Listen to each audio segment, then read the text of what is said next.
There's a growing problem among college students, and in particular, community college students. Students at colleges across the United States are experiencing unprecedented levels of anxiety, depression, and mood disorders, and these types of mood disorders are being seen at a higher rate at community colleges. Some 6 million of the 12 million enrolled students at community colleges are experiencing one or multiple of these disorders.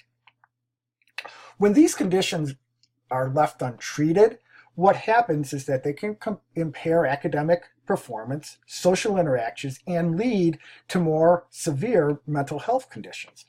Furthermore, community colleges are often underfunded and have significantly fewer mental health and counseling services available to their students than what we see in four-year universities and colleges. So the purpose of my study is to examine whether we can take mindful exercise and see if it can positively influence the mental health of community college students. So when you look at the first slide on your left, mindfulness is a concept that directs a person's individual's focus and attention to the present moment.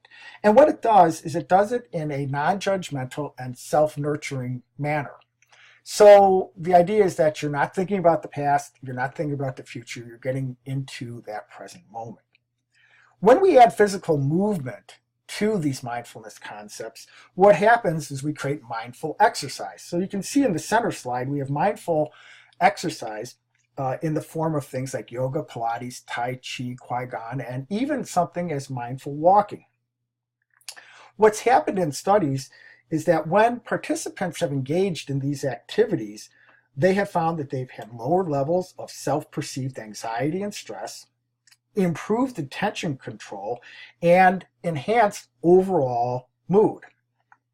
So by taking and seeing these trends, can we incorporate mindful exercise for community college students and then replicate those types of trends?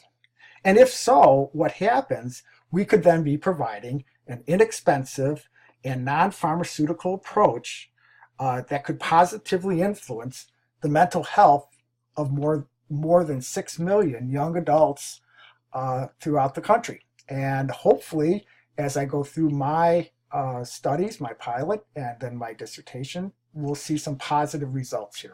Thank you.